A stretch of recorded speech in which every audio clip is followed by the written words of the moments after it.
Hi, my name is Ty Krecsy-Johnson, and today I'll be reading an excerpt from the book Crooked Kingdoms by Leigh Bardugo. It is a sequel to the book Six of Crows. In this book, a group of criminals, Kaz, Jesper, Wylan, Inej, Nina, and Matthias, pull off a heist, but get betrayed and end up having the whole city of Ketterdam after them. In this part, the group is holding an auction for the stolen item, and Inej is fighting a mercenary called Dunyasha on the rooftop of the church. Inej saw the snap of Dunyasha's hand and heard a sound like a wing beat, then felt something bounce off her shoulder. She caught the silver star before it could fall to the roof. Inej had come prepared this time. Jesper had helped sew some of the padding from the hotel suite's mattresses into her tunic and vest. Years on the farm, darning shirts and socks, had made him surprisingly handy with a needle, and she was not going to play pincushion for the white blade again. Inej leapt forward, speeding toward her opponent, sure-footed on this roof she spent so very many hours on. She hurled the star back at Dunyasha, but the girl dodged it easily. "My own blades will not betray me so," she chided as if scolding a small child. But Inej hadn't needed to hit her, merely distract her. She flicked her hand as if she was throwing another blade, and as Dunyasha followed the movement, Inej rebounded off the metal spine to her right, letting the ricochet carry her past her opponent. She crouched low, knives in hand, and slashed open the mercenary's calf. Inej was up again in moments, bouncing backward over the scrollic spines of the church. She kept her eyes on Dunyasha, but the girl just laughed. "Your spirit brings me pleasure, Wraith. I cannot remember the last time someone drew first blood on me." Dunyasha leapt onto the scrollic spine, and now they faced each other, both with knives at the ready.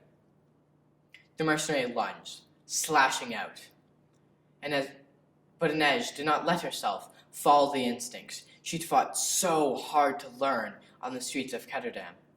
Instead, she responded as an acrobat would. When the swing was coming at you, you didn't fight to avoid it. Instead, you went to meet it. Inej moved into Dunyasha's reach, as if they were partners in a dance, using the motion of her opponent's attack to knock her off balance. Again, Inej struck out with her blade, slicing open the girl's other calf. This time, Dunyasha hissed. Better than a laugh, thought Inej.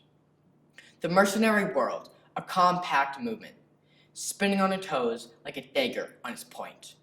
If she felt any pain, she did not show it.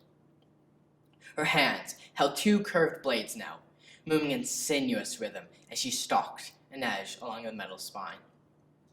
Inej knew she could not move into these blades, so break the rhythm, she told herself.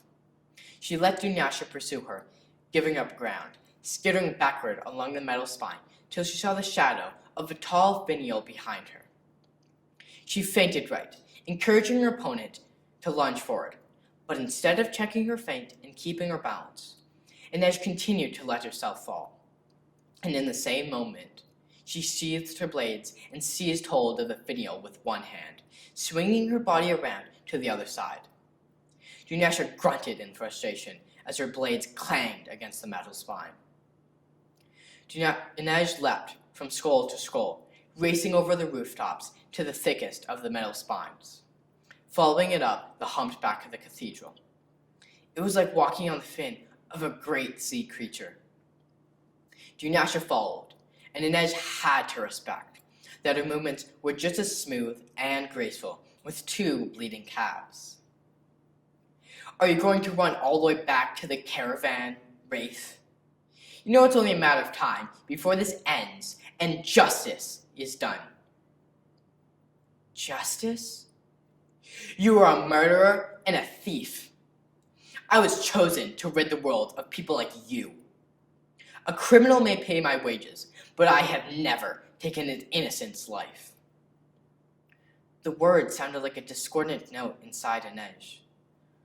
Was she innocent? She'd regretted the lives she'd taken, but she'd take them again to save her life, the lives of her friends. She'd stolen, blackmailed good men and bad. Could she say the choices she'd made were the only choices put before her?